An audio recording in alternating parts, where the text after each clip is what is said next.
Hola, Dios les bendiga. Les saludo a todos ustedes en esta nueva oportunidad. Les habla el pastor Andrés González para los que no me conocen. Y bueno, me alegra muchísimo saber que están por aquí. Están pendientes, me han escrito, me han dejado una opinión, un comentario, algún consejo. También he recibido de ustedes. He leído sus peticiones y créame que eso me alegra mucho saber que están con ese anhelo y ese deseo de aprender y también de que oremos los unos por los otros. Claro que sí. Para eso estamos, para orar por ustedes. Hay algunas personas que me han dicho que no han visto las demás enseñanzas, que dónde están. Bueno, las enseñanzas van desde el capítulo 1 al capítulo 8 y el día de hoy vamos a hablar del capítulo número 9. Y estas enseñanzas las pueden encontrar directamente aquí en mi canal. Ustedes se van a ir a la lista de reproducción que tengo aquí en mi canal, a la playlist, y van a encontrar una lista que dice Estudiemos Juntos la Biblia. Esa es la lista donde se encuentran todas las enseñanzas del capítulo 1 al capítulo 8 y va también a incluir esta nueva enseñanza. Vamos entonces a analizar el capítulo número 9, pero me dieron un consejo y es que oremos antes de empezar a escudriñar la palabra y bueno, me parece muy bien ese consejo, así que vamos a hacer una oración en este momento pidiéndole a Dios sabiduría para que podamos desarrollar bien esta enseñanza. Amado Dios, en esta mañana te damos muchas gracias por darnos la oportunidad de estar aquí todos con el anhelo y el deseo de aprender más de la palabra. Quiero pedirte por cada hermano, por cada amigo, por cada persona que se acerca a ver esta enseñanza a través de YouTube o a través de las redes sociales donde nos estén mirando. Te pido que le abras el entendimiento, que le dé la sabiduría necesaria para que comprenda esta santa palabra. Y ayúdanos, Señor, y que esta palabra nos transforme, nos cambie y nos edifique, nos haga nuevas criaturas. En el nombre de Jesús de Nazaret te lo pedimos en esta hora. Amén y amén. Muy bien. Entonces vamos ahora sí a entrar a analizar el Salmo capítulo número 9. Este salmo lleva por título Acción de gracias por la justicia de Dios. Muy pendientes de ese título, póngale cuidado a ese título. Acción de gracias por la justicia de Dios. Y el subtítulo es Al músico principal sobre Mutlaven. Ese Mutlaven son dos palabras en realidad. Son dos palabras hebreas. La primera es Mut. Y Mut significa en el hebreo muerte. Y Laven en el hebreo significa hijo. Entonces, posiblemente el salmo se desarrolló tal vez en un ambiente no tan agradable. Puede ser un ambiente de muerte. No podemos aseverar que como con total, a ver cómo lo digo, como con total verdad, como una verdad absoluta de que fue un hijo de David que murió y en ese momento tal vez se desarrolló el Salmo. No podemos decir eso, porque el Salmo tampoco lo expresa. De hecho, en el análisis del Salmo nos vamos a dar cuenta de que poco se habla de un ambiente tal vez de muerte de un hijo.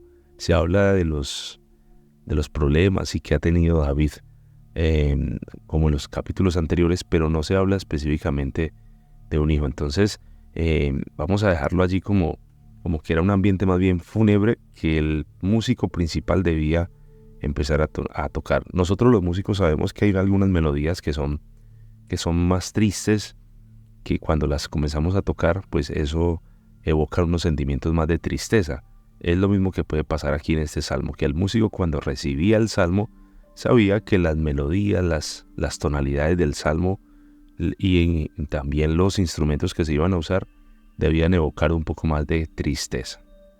Bien, la estructura de este salmo es algo compleja de entender, ya que el escritor no mantuvo una sola línea literaria. ¿A qué me refiero con esto? Me refiero a que en el Salmo capítulo 9 hay una gran variedad de géneros. Por ejemplo, por momentos el salmista expresa su profundo agradecimiento a Dios por su justicia, pero luego pasa a expresar alabanzas, a entonar alabanzas, pero luego también hace uso de esas famosas súplicas individuales de las que hablábamos en capítulos anteriores, entre otros temas importantes que se narran en el escrito. Por esa razón digo que es algo complejo de entender, pero si vamos mirando paso a paso, se nos va a hacer más fácil de entender que el salmista trataba de decir. Se ha creído que este Salmo capítulo número 9 y el Salmo capítulo número 10 antiguamente formaban un solo escrito, ¿Por qué? Porque entre ellos dos hay una gran similitud. Ustedes saben que siempre que entro a analizar los salmos, yo divido los salmos en estrofas. En esta oportunidad entonces vamos a entrar a dividir las estrofas, y la primera estrofa va del versículo 1 al versículo 2 y dice de la siguiente manera: Te alabaré, oh Jehová, con todo mi corazón, contaré todas tus maravillas, me alegraré y me regocijaré en ti, cantaré a tu nombre, oh Altísimo. Esta primera estrofa simplemente son expresiones de alabanza. Te alabaré, oh Jehová, con todo mi corazón, contaré todas tus maravillas. Vamos a desarrollar entonces la primera línea. Ese te alabaré es voy a aclamar, voy a exaltar. Y como dato curioso, la palabra alabar allí implicaba hacerlo con las manos extendidas. Pero también dice el salmista: oh Jehová, con todo mi corazón. Ustedes saben que en un capítulo anterior les hablé del corazón del que habla el salmista. No es el que bombea sangre, sino el centro del intelecto, donde radican nuestros pensamientos. Entonces se podría decir que dice: voy a cantar con el alma, voy a hacerlo pero también con el entendimiento. Voy a ponerle entendimiento a lo que voy a cantar. Contaré todas tus maravillas. La palabra contaré voy a subrayarlo aquí porque es bien interesante que tengamos en cuenta esta palabrita. Contaré todas tus maravillas. Aquí el contaré implica no solamente una tradición oral de esas cosas que Dios ha hecho, sino que este contaré en el hebreo es zafar. Y zafar quiere decir, quiere decir que se debe llevar un registro, hacer las veces de escriba, de contar las maravillas de Dios, pero escritas, ¿sí? No solamente una tradición oral, sino que él debía sentarse a escribir cada una de las maravillas que Dios había hecho en él, en su vida, que él había observado. Y creo que cumplió su palabra, porque ya que podemos decir que David se encargó de dejarnos a todos nosotros todas estas cosas escritas para que también nosotros nos admiremos por aquellas cosas que Dios ha hecho, por las que Él hace y por las que seguirá haciendo. El versículo 2 dice: me alegraré y me regocijaré. ¿En quién? En ti. Cantaré a tu nombre, oh Altísimo. Me alegraré, se sentirá gozoso. Y cuando uno está gozoso, en el rostro de nosotros se refleja ese gozo, ¿verdad? Pero Él no solamente quiere reflejar una actitud alegre, sino que Él dice: y me regocijaré en ti. La palabra me regocijaré viene del hebreo alatz, regocijaré. Voy a marcar acá. Del hebreo alatz, y quiere decir saltar de gozo y de júbilo. O sea que Él quería llevar su adoración, su expresión de alabanza a un nivel más elevado. No solamente quería reflejarlo en el rostro, sino que también quería saltar, danzar. Y dice él al final del pasaje 2: cantaré a tu nombre, oh Altísimo. Eso es, entonaré alabanzas a tu santo nombre. Muy bien, vamos a pasar al otro versículo, pero entonces aquí voy a subir un poco la Biblia. A ver, permítanme, yo bajo la Biblia para que ustedes puedan mirar.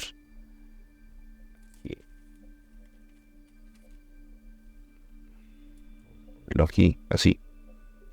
Muy bien, excelente. ¿Cierto? Ahí creo que está bien. Igual ustedes deben tener la Biblia abierta también para que no solamente se queden con lo que van viendo acá, sino que en casa tengan sus Biblias abiertas y me van siguiendo paso a paso. Ahora aquí entramos a analizar la segunda estrofa, que va del versículo 3 al versículo número 6. Del 3 al 6. Aquí está bien. En la segunda estrofa, vamos a ponerlo así porque el otro día se me complicó un poquito por hacer también el corchete al lado de acá, entonces solamente lo voy a manejar a este lado. Dice el versículo 3: mis enemigos volvieron atrás, cayeron y perecieron delante de ti, porque has mantenido mi derecho y mi causa, te has sentado en el trono juzgando con justicia. Reprendiste a las naciones, destruiste al malo, borraste el nombre de ellos eternamente y para siempre. Los enemigos han perecido, han quedado desolados para siempre, y las ciudades que derribaste, su memoria pereció con ellas. Excelente, muy bien.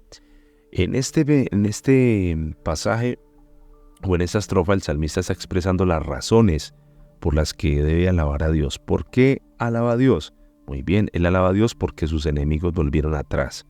Y él está identificando esas razones de la siguiente manera: porque ellos retrocedieron, porque ellos cayeron y porque ellos perecieron. Vamos a mirar. Mis enemigos volvieron atrás. Eso de volver atrás es retrocedieron.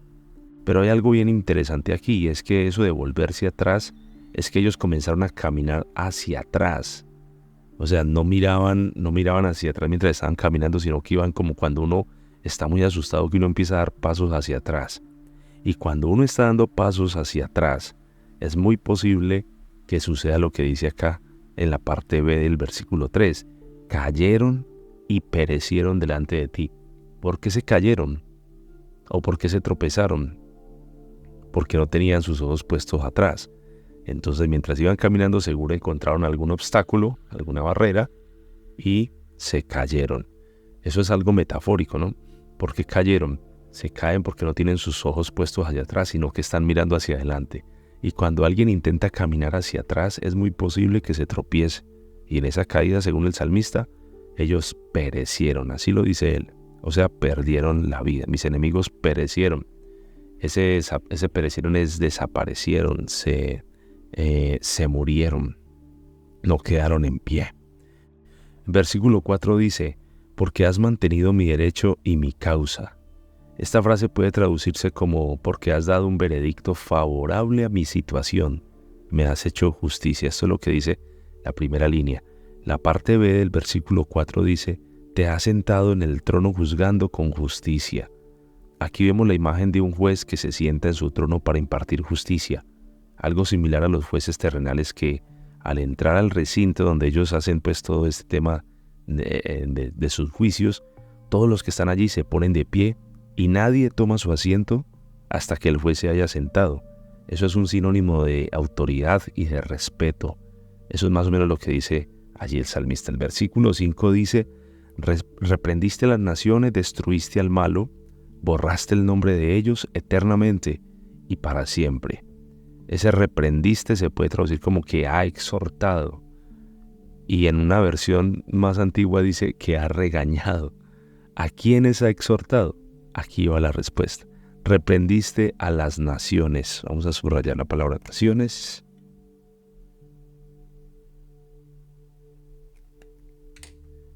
Esas naciones de las que habla aquí el salmista, en su contexto original se traduce desde una palabra hebrea que es goi. Y goi quiere decir nación extranjera o gentil. Ustedes ya más o menos deben relacionar ese de gentil con las palabras que se usaban en el Nuevo Testamento para referirse al grupo de personas que no pertenecíamos al linaje de David, que no pertenecíamos al pueblo de Israel. Entonces se nos habla o se nos llama gentiles. Desde aquí ya podemos ver que hay como una separación con estos pueblos que no pertenecen a su linaje. Ellos eran muy conservadores de su linaje. Y entonces el salmista lo que dice es eso: reprendiste a las naciones. Y por eso entonces David habla de que el Señor ha reprendido a las naciones, o sea, a ese pueblo gentil o a ese pueblo que no pertenecía a su linaje. Recordemos que estas palabras se escribieron antes del sacrificio de Jesús en la cruz. Y desde la concepción de ellos, solamente el pueblo de Dios, su nación, eran los acreedores a las bendiciones, al perdón, a la misericordia. Los demás estábamos excluidos totalmente, y eso es lo que dice la Biblia. El Evangelio de Juan lo dice, que a lo suyo vino y los suyos no le recibieron, mas a todos los que les recibieron, a los que creen en su nombre, les dio potestad o les dio derecho de ser llamados hijos de Dios. O sea, nosotros no pertenecíamos a este linaje, pero Dios en su misericordia nos arropó, nos adoptó, si puedo usar esa palabra que también es bíblica, nos injertó en su familia y hoy podemos recibir también herencia de parte de Dios. Pero desde la concepción de él, del salmista, no era de esa manera. La parte B del versículo 5 dice: destruiste al malo. Eso de destruiste al malo es acabaste o arruinaste. ¿A quién? Al malo. En este caso, malo acá tiene una connotación de condenado, a ese que está condenado por causa de su maldad. Borraste el nombre de ellos eternamente y para siempre. Borraste viene el hebreo macá. Aquí voy a subrayar la palabra, lo voy a poner con este verde. Borraste.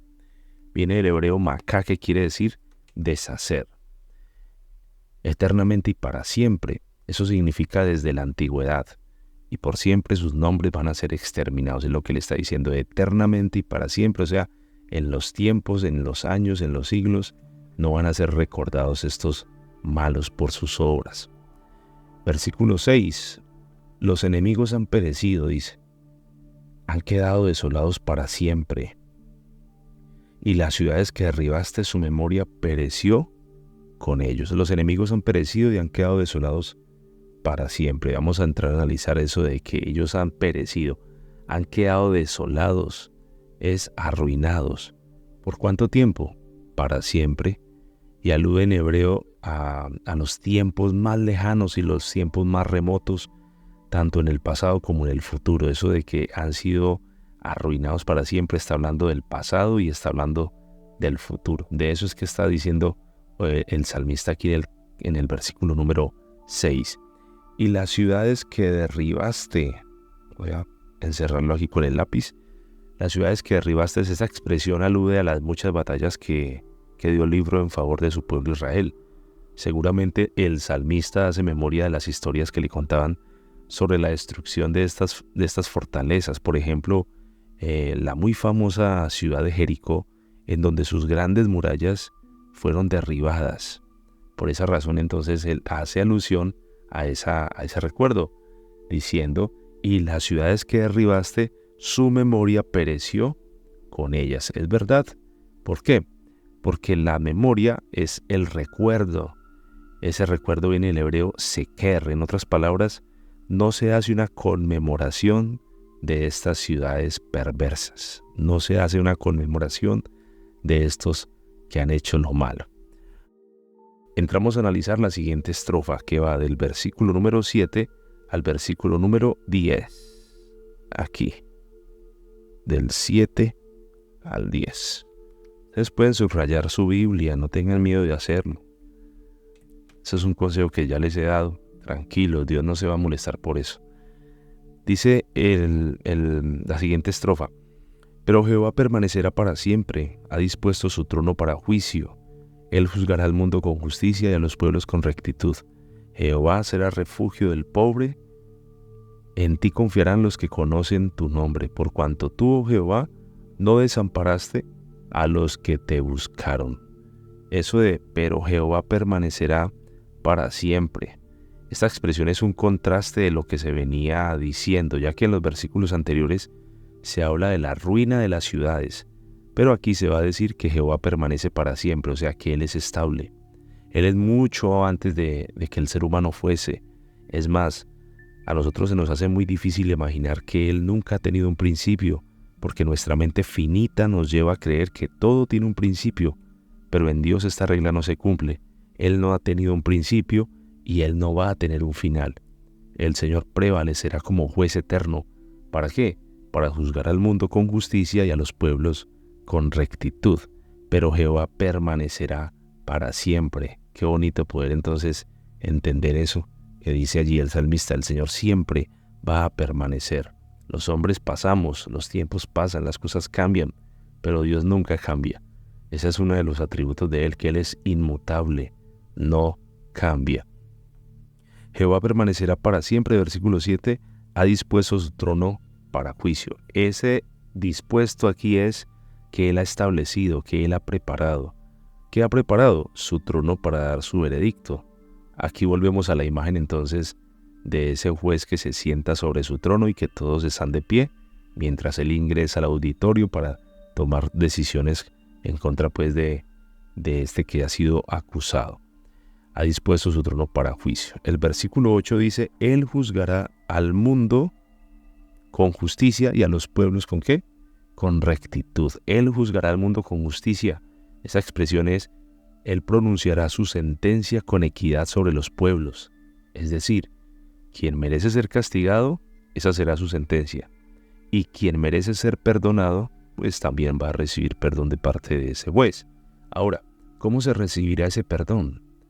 Ya nosotros sabemos que la única manera para ser perdonados es aceptando que somos pecadores y reconociendo, como lo dijo el apóstol Pablo, que Cristo Jesús vino al mundo para salvar a quienes, a los pecadores. Ese es el método para que hoy nosotros podamos ser salvos en Cristo Jesús, porque no hay otro nombre, dice el texto, dado a los hombres en que podamos ser salvos. Y sigue entonces la parte B del versículo 8, y a los pueblos con rectitud. Él pasa de lo general a lo particular, ya no usa la palabra mundo. Si ustedes ven en los textos anteriores, él está hablando de que desde la parte más del cosmos, de lo general, ¿cierto? Pero aquí ya no habla del cosmos, sino que él dice, y a los pueblos. La palabra pueblos aquí, tengámosla muy en cuenta. Y a los pueblos, eso de los pueblos es familias, asambleas, las cuales también van a ser juzgadas. Y no van a ser juzgadas de cualquier manera, van a ser juzgadas con equidad. Voy a subir un poco la Biblia. A ver, Samuel el 8, pero vamos a subirlo para que... Y vamos a ponerlo por acá. Bien. Versículo 9 dice, Jehová será refugio del pobre, refugio para el tiempo de angustia. Nuevamente repite entonces aquí ese que analizamos en capítulos anteriores del tema del refugio o del amparo o de la protección. Aquí en este contexto la palabra refugio en el hebreo es misgab. Es una palabra un poco difícil de pronunciar, pero así es como se lee, misgab. Y ese misgab quiere decir amparo o un lugar elevado o inaccesible. El pobre aquí viene siendo el oprimido, al que han abatido, el que ha sufrido violencia, el que ha pasado alguna situación difícil. Y yo ahora le pregunto a usted, tal vez no sé si usted haya enfrentado una situación de violencia, una situación donde ha perdido un ser amado, alguien así que le haya tocado ver a usted o le haya tocado experimentar muy cerca de usted o de su familia. Pues este salmo es la respuesta a esa oración. El Señor te pondrá en una ciudad de refugio o en un lugar inaccesible hacia el mal, o sea que el malo no te va a poder dañar. Si has vivido algo como eso, te invito para que nos escribas, déjenos por aquí un comentario, cuéntanos un testimonio, algo de lo que te haya pasado, pero les voy a pedir un favor. A los que van a escribir, a los que van a dejar por acá su comentario, van a colocar la siguiente frase: Dios es mi refugio porque, y allí empiezan a contar. No lo olviden, Dios es mi refugio porque, y empiezan a contar ustedes entonces la historia que hayan vivido y que se sienta muy similar a lo que dice este salmo. Él es refugio para el tiempo de la angustia. Él es el refugio para el menesteroso, para el pobre, para el débil. Él es el refugio para el necesitado. Amén. Vamos entonces a seguir. El versículo 10 dice, en ti confiarán los que conocen tu nombre. En ti confiarán los que conocen su nombre. Ese confiarán es, se sentirán seguros. Aquí, se sentirán seguros. ¿Quiénes se sentirán seguros? Los que conocen tu nombre. Conocer el nombre divino va mucho más de decir, lo conozco. Eso de decir conocer a Dios implica aceptar la voluntad de Dios en mi vida. En la sociedad hebrea, el acto de comprender o de conocer a Dios o de conocer tal vez a alguien iba más allá de simplemente decirlo con palabras. Yo conozco a tal, yo conozco a fulano, yo sé. Sino que en la sociedad hebrea, cuando se hablaba de conocer, representaba para ellos el establecimiento de ¿qué? De una relación íntima con esa persona. En el caso del salmista y en el caso de nosotros, es una invitación no solamente a decirlo con palabras. Conocemos el nombre de Dios, conocemos a Dios, y conocemos de su iglesia, y conocemos de sus obras, y conocemos de lo que Él ha hecho. Sí, es bonito, pero no solamente es quedarnos en ese nivel, sino pasar al siguiente nivel. ¿De cuál? Al nivel de la intimidad, al nivel de donde yo puedo sentir a Dios cerca de mí, donde yo sé que estoy con Él conectado. Ese es el nivel al que tenemos que llegar los que conocemos su santo nombre. Este salmo es una proclamación de que Dios está al lado de quienes, de los que sufren, de los que lloran, de los que padecen violencia, de los que padecen necesidad. Este es el salmo de los que están en alguna situación como estas. La parte B del versículo número 10 dice: por cuanto tú, oh Jehová, no desamparaste a los que te buscaron. No desamparaste es, no has dejado de ayudar, no has dejado de cuidar. ¿Y a quiénes Él no ha dejado de cuidar? Aquí dice, a los que te buscaron. En ese buscaron es en tiempo pasado, te buscaron allá en el pasado. Pero la palabra en el hebreo no traduce tiempo pasado, sino dice a los que te buscan, que en hebreo es darash, hoy en tiempo presente.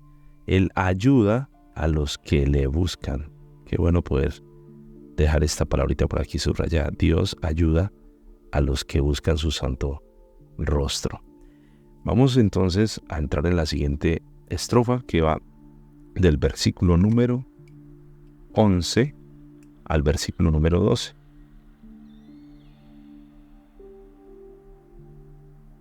Aquí ya no tengo subrayado el versículo 11 al versículo número 12. Y dice de la siguiente manera: cantad a Jehová que habita en Sión, publicad entre los pueblos sus obras. Porque el que demanda la sangre se acordó de ellos, no se olvidó del clamor de los afligidos. Cantad a Jehová que habita en Sión.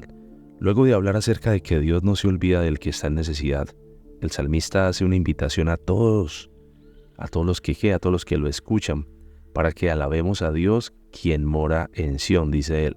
Recordemos que la concepción que tenían acerca de la gloria de Dios para esa época era que ellos creían que Él moraba en el arca, ¿cierto? Reposaba en el arca del pacto, y esa presencia poderosa de Dios se movía en ese lugar. Y por eso entonces David dice que hay que cantar a Jehová porque Él habita en Sión. El otro día alguien me escribió algo para decirme que en la época de David no se había construido el templo, y eso es verdad, pero también recordemos que en la mente de David siempre estuvo edificar una casa para Dios. Él siempre tuvo esa concepción de edificar un templo, de edificar una casa para Dios, y muchos de los escritos que él dejó fueron de alguna manera escritos proféticos para esa época, que luego se iban a cumplir. Tan simple como entender eso nada más. Simplemente algunos de estos salmos, aunque no se dieron en su presente, por ejemplo, cuando él dice que habita, tenía la concepción de que él estaba en ese lugar y pensaba en una construcción de un templo para que habitara el arca, para que pudieran meter el arca del pacto allí. Seguimos, dice el versículo, la parte B del versículo número 11. Publicad entre los pueblos sus obras. La palabra publicada aquí es proclamen. Proclamen, anuncien, cuenten entre los pueblos, entre sus familias, háblenle a sus hijos, a sus nietos, a sus conocidos, tal vez a los no conocidos acerca de las cosas que el Señor ha hecho. Aquí ya podemos ver un primer llamado a la evangelización, ¿verdad? Que no es más que publicar las buenas nuevas de salvación, compartir la buena noticia. ¿Y cuál es esa buena noticia? La respuesta la encontramos en el capítulo número 2 del versículo 11 del libro, o más bien del Evangelio de Lucas. Y ese pasaje dice que os ha nacido hoy en la ciudad de David un Salvador, que es Cristo el Señor. Esa es la buena nueva que tenemos que proclamar, que tenemos un Salvador, que es ¿quién? Que es Cristo el Señor. El versículo 12 dice, porque Él demanda la sangre, se acordó de ellos. Porque el que demanda la sangre, se acordó de ellos. Aquí se podría traducir como el vengador. La palabra vengador es la misma palabra hebrea darash, o el ayudador, el que ampara. ¿A quién? Al menesteroso. El ayudador, el que brinda amparo, hizo memoria de ellos. No se olvidó de los que sufren. No se olvidó. Bueno, y aquí también lo dice. No se olvidó del clamor de los afligidos. Qué bonitas y tiernas son estas palabras, ¿verdad? Porque son el reflejo de lo que Dios ha hecho con nosotros. Él nunca se ha olvidado de nuestro clamor, de nuestro gemir, no se ha olvidado de tus lágrimas. Él no ha perdido la memoria como hacemos nosotros. Él sí nos ha prestado atención, Él sí ha colocado atención. Aunque tu mente te diga que Dios no te oye, que Dios te abandonó, aunque el enemigo te susurre tal vez al oído ese tipo de palabras, la verdad es que Dios siempre te ha prestado atención, siempre ha estado a tu lado. Él siempre está con nosotros. A la hora que tú lo invoques, a la hora que lo invoquemos, Él se hace presente. Qué bonito eso, amén. Vamos a analizar entonces la siguiente estrofa que va del versículo 13 al versículo 14. Y esta estrofa es una súplica individual. Ya les había dicho al inicio de esta enseñanza que por eso era que el salmo era tan complejo de entender, porque saltaba mucho de género a género, saltaba de alabanza a agradecimiento, luego remata por aquí con una súplica individual, algo así muy parecido como cuando estamos nosotros orando y que saltamos en la oración a varias ideas. Señor, bendíceme, guárdame yo. Señor, mira este problema. Señor, mira lo otro. Señor, ¿cierto? Algo así como un poco más desordenado, diría yo. Entonces, por eso es que se hace tan complejo de entender la estructura del Salmo, pero creo que vamos bien, ¿verdad? Vamos bien estudiando paso a paso. La primera línea del versículo 13 dice, ten misericordia de mí, oh Jehová. Aquí volvemos al tema de las súplicas individuales del salmista, que dice, Señor, ten piedad de mí, ten misericordia de mí, ayúdame, que es una expresión que se repite constantemente en los salmos, no me desampares. Ten misericordia de mí, oh Jehová, mira mi aflicción que padezco. Mira mi aflicción que padezco, ¿por causa de qué? O a causa de los que me aborrecen. Mira es, considera, la palabra mira aquí es considera, examina. ¿Y examina qué? Mi aflicción. La palabra aflicción, acá lo voy a poner con este marcador rojito.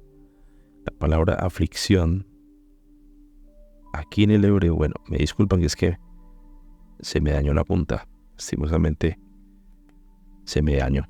La palabra aflicción en el hebreo es oni, con tilde en la i, y se traduce como depresión.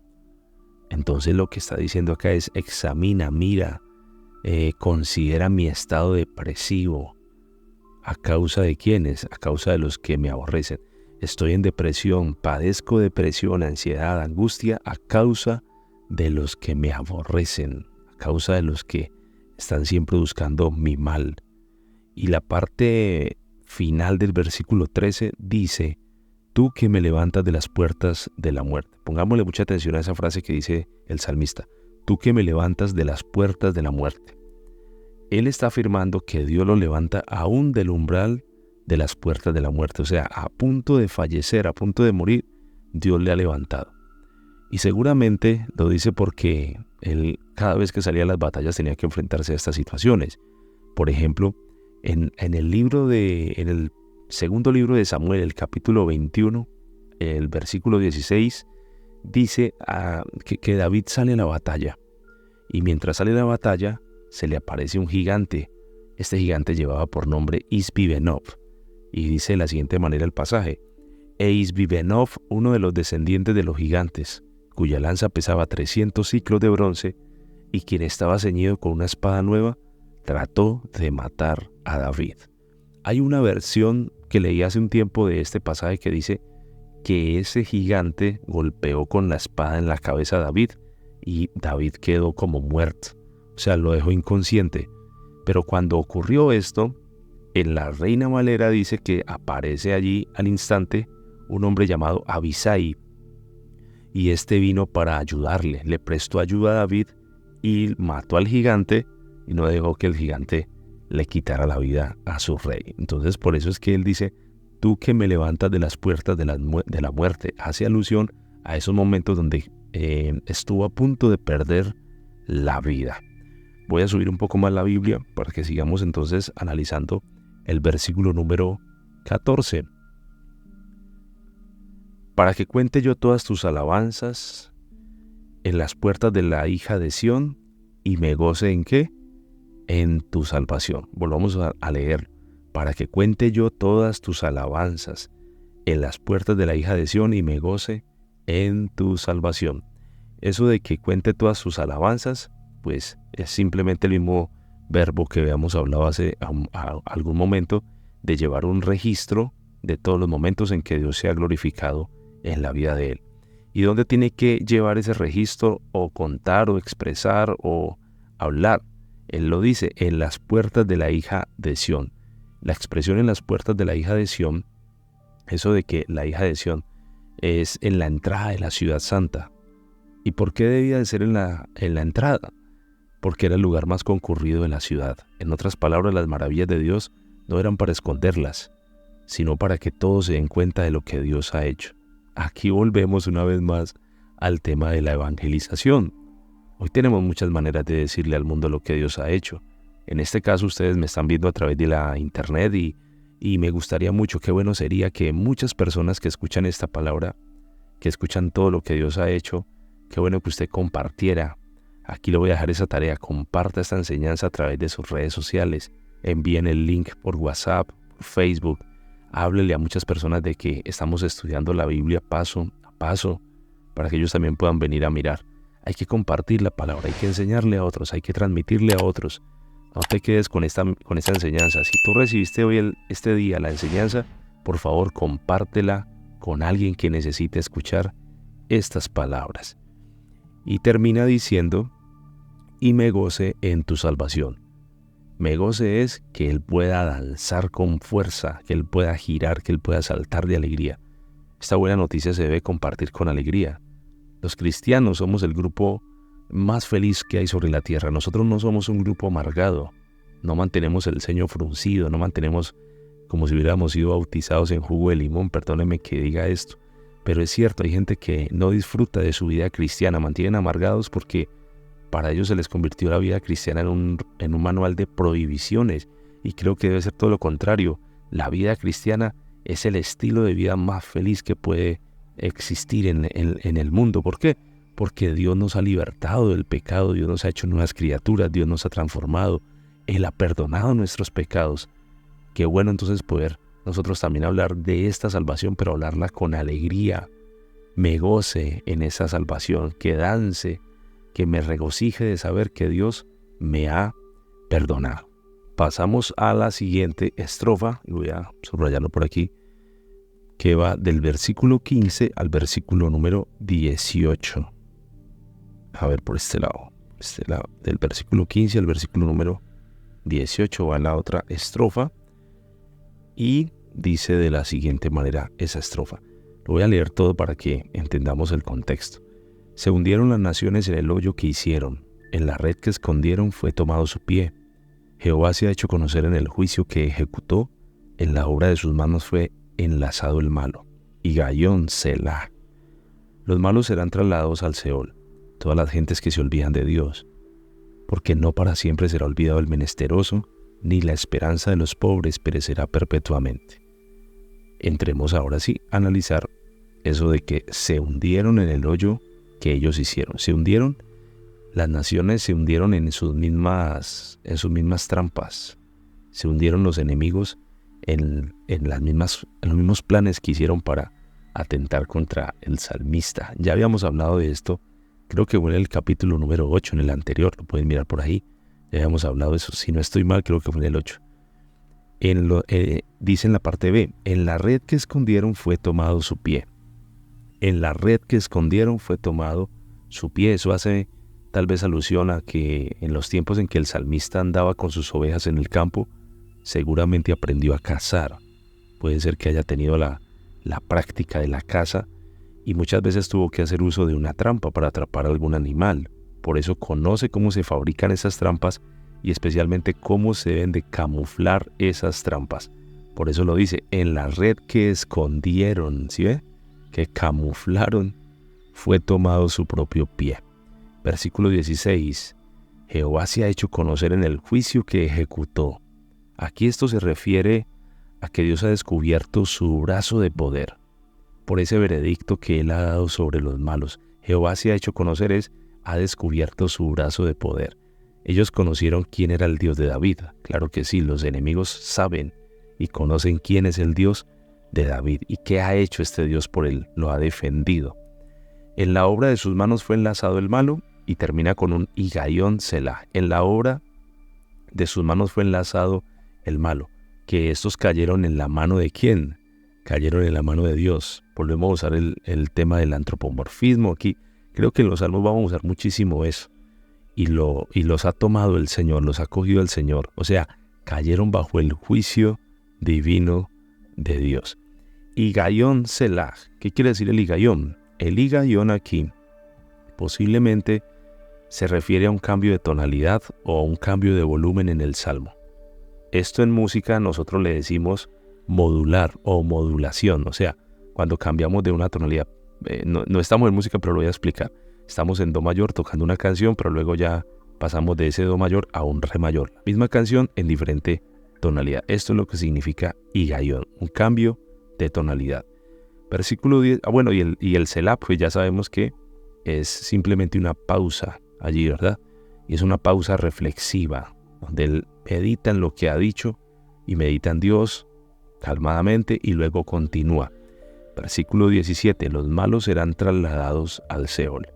¿A dónde serán trasladados los malos? Al Seol o al Hades, a ese lugar de los muertos, que ya lo he explicado en el capítulo, en unos capítulos anteriores, que ellos creían que el Hades o el lugar de los muertos estaba ubicado en el centro de la tierra y que eran olvidados completamente allá. Muy bien, esa es la percepción de el salmista en cuanto a los muertos. Los malos serán trasladados al Seol. Todas las gentes que se olvidan de Dios, todos los que se olvidan, todos los que no pusieron atención, todos los que están separados de Dios, irán a ese lugar según el Salmo. Versículo 18, porque no para siempre será olvidado el menesteroso. Aquí ya entra algo. Los que se olvidan de Dios serán trasladados al Seol, pero no dice él, porque no para siempre será olvidado el menesteroso. El menesteroso no tendrá como ese juicio, sino que al menesteroso Dios lo tiene en cuenta, Dios lo cuida, Dios lo conserva. Voy a subir un poco más la Biblia, ya por acá.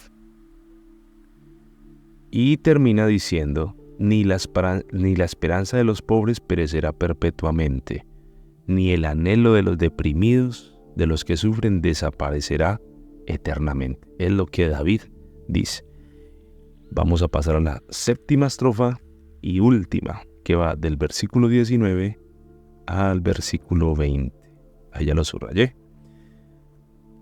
Y esto es allí vamos a encontrar como una tensión un poco, como algo tensionante entre la justicia de Dios y el anhelo de pedir misericordia, pero de una manera un poco brusca. ¿Por qué lo digo? Miremos, versículo 19 dice, levántate, oh Jehová, no se fortalezca el hombre, sean juzgadas las naciones delante de ti, pon, oh Jehová, temor en ellos, conozcan las naciones que no son sino hombres. Eso de levántate, ya lo he explicado también, es eleva o afirma tu carácter para que evites que el hombre se fortalezca de manera descarada, que el hombre se levante con un corazón duro en contra de Dios, en contra de sus preceptos, en contra de la voluntad divina. Es lo que le está pidiendo, Señor, levántate, no permitas que los hombres se fortalezcan en sus propias opiniones, no permitas que el enemigo se levante, sino levántate, oh Dios, y toma esto, como se dice, como así con fuerza, es lo que pide él. Sean juzgadas las naciones delante de ti. Pues sean juzgadas, es simplemente darles una sentencia. Pero aquí entonces entra lo que les decía, que hay como a ver cómo lo puedo expresar, no sé si es un contraste, puede ser, porque el salmista está hablando de los malos y él aquí en el versículo 20 va a pedir algo, y es que el Señor ponga temor en ellos. Pero cuando nosotros leemos la palabra temor, creemos que es un temor reverencial, o sea, respeto, pero no es lo que David pide para los malos. Él no está pidiendo que ellos tengan una reverencia hacia Dios, sino que la palabra temor aquí, en este contexto aquí, en este pasaje, viene del hebreo morá, y morá quiere decir terror o espanto. Entonces David estaba pidiendo, Señor, coloca en ellos ¿qué? Espanto, terror. ¿Y para qué pedía eso? Para que ellos conozcan que no son sino hombres, para que ellos entiendan que no son sino seres mortales y finitos. Así es como termina el Salmo, hablando de fin. Qué curioso, ¿no? Estratégicamente colocó la palabra hombre, que ya lo hemos analizado, que significa mortal en el contexto de este Salmo, para que no me vayan a malinterpretar. En el contexto de este Salmo, la palabra hombre se traduce como mortal o un ser débil o un ser finito, lleno de necesidades, lleno de angustia, lleno de problemas, bueno, en fin, todo lo que nosotros tenemos. Mis queridos oyentes, bueno, hemos llegado ya entonces a la parte ya final de este salmo. Gracias a Dios porque el día de hoy tuvimos la oportunidad de desarrollar el salmo. Como les decía, es un salmo un poco complejo porque tiene muchos picos, momentos de angustia, momentos de alabanza, momentos de depresión, y él sube y baja, sube y baja. Es como un carrusel de emociones ese capítulo número 9, pero hay que analizarlos todos, entendiendo la humanidad del salmista. Luego vamos a entrar a analizar unos salmos que se les conoce como los salmos imprecatorios, y les voy a mostrar un poco a qué se refieren eso de imprecatorios, qué son esos salmos. Y creo que en ese salmo por aquí vi algo, creo que en la palabra temor, alude mucho también a eso de ese deseo humano, tal vez de que Dios haga algo no tan agradable a nuestra vista, pero que es lo que el salmista está pidiendo. Espero que Dios me los bendiga, espero que Dios les ayude a través de la palabra. Vamos a orar, despidiendo esta enseñanza, oremos dando gracias a Dios por la palabra, y no olviden suscribirse a este canal. Amado Dios, en esta hora te damos muchas gracias por habernos dado la oportunidad de estudiar tu palabra. Te doy gracias por cada persona que se acerca a ver esa enseñanza. Gracias por él, por ella, por su familia. Te pido que les ayudes, que les bendigas, que les fortalezcas, que la palabra que ha sido expuesta el día de hoy sea de mucha, pero mucha bendición para cada uno de los que la van a ver. Permite que este video alcance muchas personas, permite que esta enseñanza llegue a muchos rincones, permite que esta enseñanza llegue a muchos lugares. Te lo pedimos en esta mañana, en tu santo nombre, Señor.